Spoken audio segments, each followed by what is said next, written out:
ओम श्री गणेशाय नमः। श्रीमद् भागवत गीता जी का छठा अध्याय। उसके उपरांत श्री कृष्ण महाराज बोले, हे अर्जुन, जो पुरुष कर्म के फल को न चाहता हुआ करने योग्य कर्म करता है वह सन्यासी और योगी है, और केवल अग्नि को त्यागने वाला सन्यासी योगी नहीं है, तथा केवल क्रियाओं को त्यागने वाला भी सन्यासी योगी नहीं है। इसलिए हे अर्जुन, जिसको सन्यास ऐसा कहते हैं उसी को तू योग जान, क्योंकि संकल्पों को न त्यागने वाला कोई भी पुरुष योगी नहीं होता। समत्व बुद्धि रूप योग में आरूढ़ होने की इच्छा वाले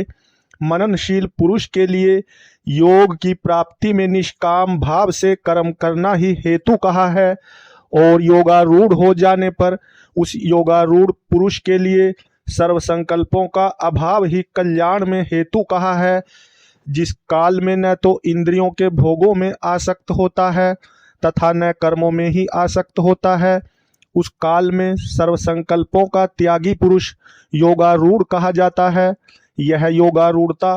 कल्याण में हेतु कही है। इसलिए मनुष्य को चाहिए कि अपने द्वारा अपना संसार समुद्र से उद्धार करे और अपने आत्मा को अधोगति में न पहुंचावे, क्योंकि यह जीवात्मा आप ही तो अपना मित्र है और आप ही अपना शत्रु है, अर्थात और कोई दूसरा शत्रु या मित्र नहीं है। उस जीवात्मा का तो वह आप ही मित्र है कि जिस जीवात्मा द्वारा मन और इंद्रियों सहित शरीर जीता हुआ है, और जिसके द्वारा मन और इंद्रियों सहित शरीर नहीं जीता गया है, उसका वह आप ही शत्रु के सदृश शत्रुता में वर्तता है। हे अर्जुन, सर्दी गर्मी और सुख दुख आदि को में तथा मान और अपमान में जिसके अंतःकरण की वृत्तियां अच्छी प्रकार शांत हैं, अर्थात विकार रहित हैं, ऐसे स्वाधीन आत्मा वाले पुरुष के ज्ञान में सच्चिदानंदन परमात्मा सम्यक प्रकार से स्थित है, अर्थात उसके ज्ञान में परमात्मा के सिवा अन्य कुछ है ही नहीं। ज्ञान विज्ञान से तृप्त है अंतःकरण जिसका, तथा विकार रहित है स्थिति जिसकी, और अच्छी प्रकार जीती हुई हैं इंद्रियां जिसकी, तथा समान है मिट्टी पत्थर और स्वर्ण जिसके, वह योगी युक्त अर्थात भगवत की प्राप्ति वाला है, ऐसे कहा जाता है। जो पुरुष सुहृद मित्र वैरी उदासीन मध्यस्थ द्वेषी और बंधुगणों में तथा धर्मात्माओं में और पापियों में भी समान भाव वाला है, वह अति श्रेष्ठ है। इसलिए उचित है कि जिसका मन और इंद्रियों सहित शरीर जीता हुआ है, ऐसा वासना रहित और संग्रह रहित योगी अकेला ही एकांत स्थान में स्थित हुआ निरंतर आत्मा को परमेश्वर के ध्यान में लगावे। शुद्ध भूमि में कुशा मृगछाला और वस्त्र हैं उपरोपरी जिसके, ऐसे अपने आसन को न अति ऊंचा और न अति नीचा स्थिर स्थापन करके और उस आसन पर बैठकर तथा मन को एकाग्र करके चित्त और इंद्रियों की क्रियाओं को वश में किया हुआ अंतःकरण की शुद्धि के लिए योग का अभ्यास करे। उसकी विधि इस प्रकार है कि काया सिर और ग्रीवा को समान और अचल धारण किए हुए दृढ़ होकर अपनी नासिका के अग्रभाग को देखकर अन्य दिशाओं को न देखता हुआ और ब्रह्मचर्य के व्रत में स्थित रहता हुआ भय रहित तथा अच्छी प्रकार शांत अंतःकरण वाला और सावधान होकर मन को वश में करके मेरे में लगे हुए चित्त वाला और मेरे परायण हुआ स्थित होवे। इस प्रकार आत्मा को निरंतर परमेश्वर के स्वरूप में लगाता हुआ स्वाधीन मन वाला योगी मेरे में स्थिति रूप परमानंद पराकाष्ठा वाली शांति को प्राप्त होता है। परंतु हे अर्जुन, यह योग न तो बहुत खाने वाले का सिद्ध होता है और न बिल्कुल न खाने वाले का, तथा न अति शयन करने के स्वभाव वाले का और न अत्यंत जागने वाले का ही सिद्ध होता है। यह दुखों का नाश करने वाला योग तो यथा योग्य आहार और विहार करने वाले का, तथा कर्मों में यथा योग्य चेष्टा करने वाले का और यथा योग्य शयन करने तथा जागने वाले का ही सिद्ध होता है। इस प्रकार योग के अभ्यास से अत्यंत वश में किया हुआ चित्त जिस काल में परमात्मा में ही अच्छी प्रकार स्थित हो जाता है, उस काल में संपूर्ण कामनाओं से स्पृहा रहित हुआ पुरुष योग युक्त ऐसे कहा जाता है। जिस प्रकार वायु रहित स्थान में स्थित दीपक चलायमान नहीं होता है, वैसे ही उपमा परमात्मा के ध्यान में लगे हुए योगी के जीते हुए चित्त की कही गई है। हे अर्जुन, जिस अवस्था में योग के अभ्यास से निरुद्ध हुआ चित्त उपराम हो जाता है और जिस अवस्था में परमेश्वर के ध्यान से शुद्ध हुई सूक्ष्म बुद्धि द्वारा परमात्मा को साक्षात करता हुआ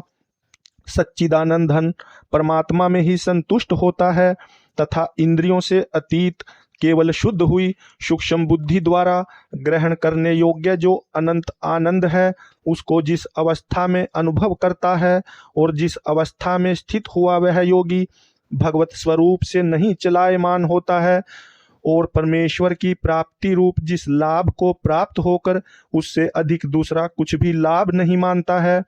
और भगवत प्राप्ति रूप जिस अवस्था में स्थित हुआ योगी बड़े भारी दुख से भी चलायमान नहीं होता है, जो दुख रूप संसार के संयोग से रहित है तथा जिसका नाम योग है, उसको जानना चाहिए। वह योग न उकताए हुए चित्त से अर्थात तत्पर हुए चित्त से निश्चय पूर्वक करना कर्तव्य है। इसलिए मनुष्य को चाहिए कि संकल्प से उत्पन्न होने वाली संपूर्ण कामनाओं को निशेषता से अर्थात वासना और आसक्ति सहित त्याग कर और मन के द्वारा इंद्रियों के समुदाय को सब ओर से अच्छी प्रकार वश में करके क्रम क्रम से अभ्यास करता हुआ उपरामता को प्राप्त होवे तथा धैर्य युक्त बुद्धि द्वारा मन को परमात्मा में स्थित करके परमात्मा के सिवा और कुछ भी चिंतन न करे। परंतु जिसका मन वश में नहीं हुआ हो, उसको चाहिए कि यह स्थिर न रहने वाला और चंचल मन जिस जिस कारण से सांसारिक पदार्थों में विचरता है, उससे रोक कर बारंबार परमात्मा में ही निरोध करे, क्योंकि जिसका मन अच्छी प्रकार शांत है और जो पाप से रहित है और जिसका रजोगुण शांत हो गया है, ऐसे इस सच्चिदानंदन ब्रह्म के साथ एक ही भाव हुए योगी को अति उत्तम आनंद प्राप्त होता है। वह पाप रहित योगी इस प्रकार निरंतर आत्मा को परमात्मा में लगाता हुआ सुख पूर्वक पर ब्रह्म परमात्मा की प्राप्ति रूप अनंत आनंद को अनुभव करता है। हे अर्जुन, सर्वव्यापी अनंत चेतन में एक ही भाव से स्थिति रूप योग से युक्त हुए आत्मा वाला तथा सब में समभाव से देखने वाला योगी आत्मा को संपूर्ण भूतों में बर्फ के जल के सदृश व्यापक देखता है और संपूर्ण भूतों को आत्मा में देखता है, अर्थात जैसे स्वप्न से जगा हुआ पुरुष स्वप्न के संसार को अपने अंतर्गत संकल्प के आधार देखता है, वैसे ही वह पुरुष संपूर्ण भूतों को अपने सर्वव्यापी अनंत चेतन आत्मा के अंतर्गत संकल्प के आधार देखता है। जो पुरुष संपूर्ण भूतों में सबके आत्मरूप मुझ वासुदेव को ही व्यापक देखता है और संपूर्ण भूतों को मुझ वासुदेव के अंतर्गत देखता है, उसके लिए मैं अदृश्य नहीं होता हूँ और वह मेरे लिए अदृश्य नहीं होता है, क्योंकि वह मेरे में एक ही भाव से स्थित है। इस प्रकार जो पुरुष एक ही भाव में स्थित हुआ संपूर्ण भूतों में आत्म रूप से स्थित मुझ सच्चिदानंदन वासुदेव को भजता है, वह योगी सब प्रकार से वर्तता हुआ भी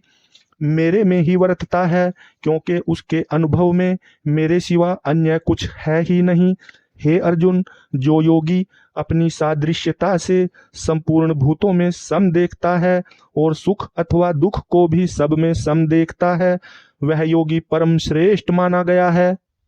इस प्रकार भगवान के वाक्यों को सुनकर अर्जुन बोले, हे मधुसूदन, जो यह ध्यान योग आपने स्मत्व भाव से कहा है, इसकी मैं मन के चंचल होने से बहुत काल तक ठहरने वाली स्थिति को नहीं देखता हूँ, क्योंकि हे श्री कृष्ण, यह मन बड़ा चंचल और प्रमथन स्वभाव वाला है तथा बड़ा दृढ़ और बलवान है,